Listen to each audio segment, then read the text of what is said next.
Green Controller. It was a quiet day at Tidmouth Sheds.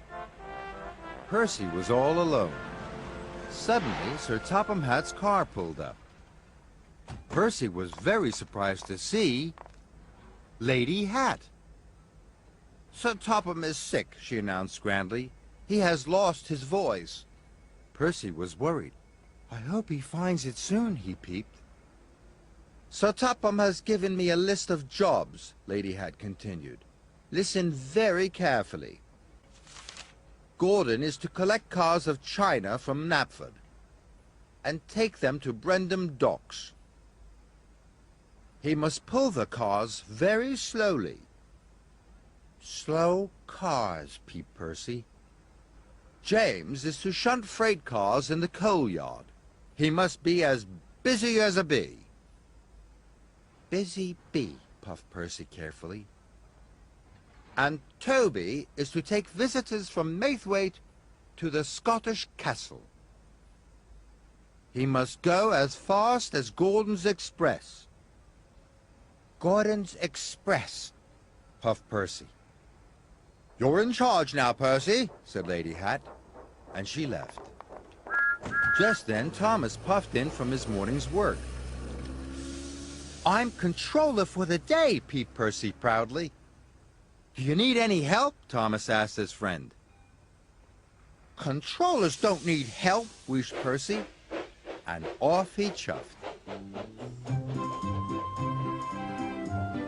Percy found Gordon first. "Sir Topham Hatt has lost his voice," puffed Percy, "so I am controller until he finds it." Gordon was surprised. Percy tried hard to remember what Lady Hatt had said.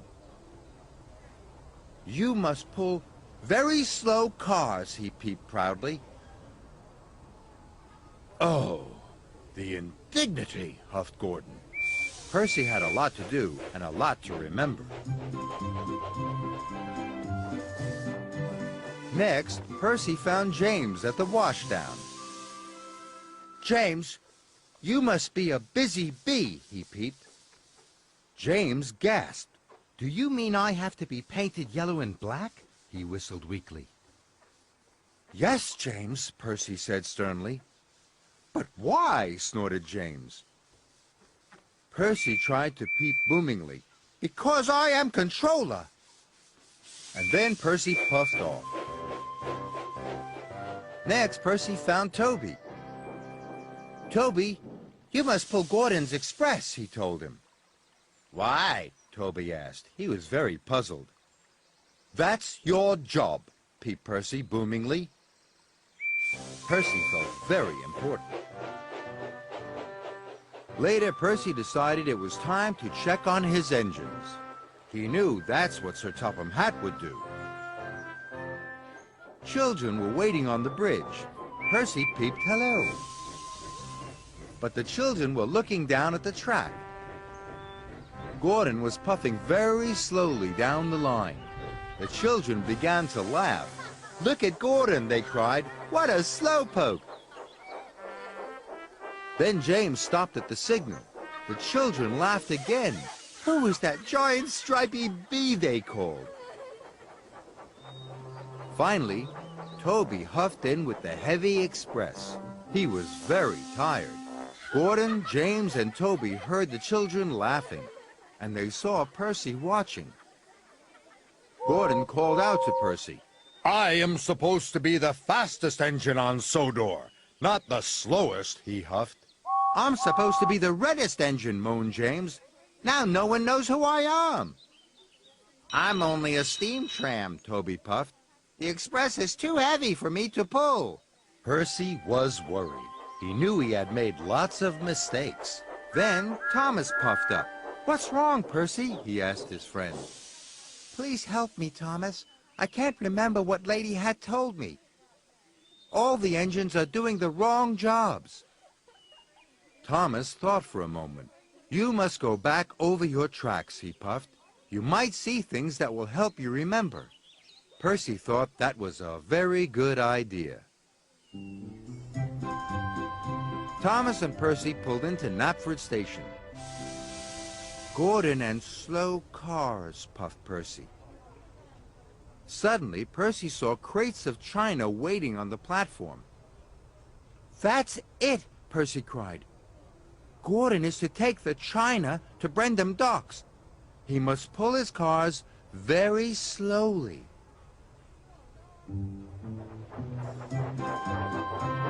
Percy and Thomas puffed into the coal yards. James must be a busy bee, Percy said slowly. There were lots of grumbling coal cars waiting to be shunted.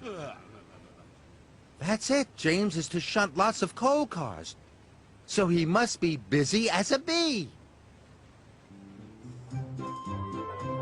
Finally, Percy and Thomas arrived at Maithwaite Station.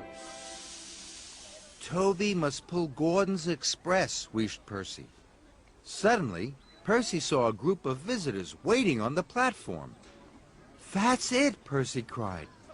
Toby is to take visitors to the Scottish castle. He has to go as fast as Gordon's express. Well done, Thomas puffed happily. By the end of the day, all of the engines were doing the right jobs.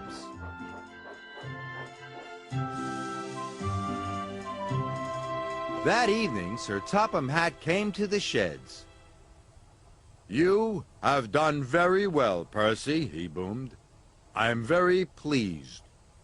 "And I'm very pleased that you found your voice," Percy peeped happily. Sir Topham Hatt smiled.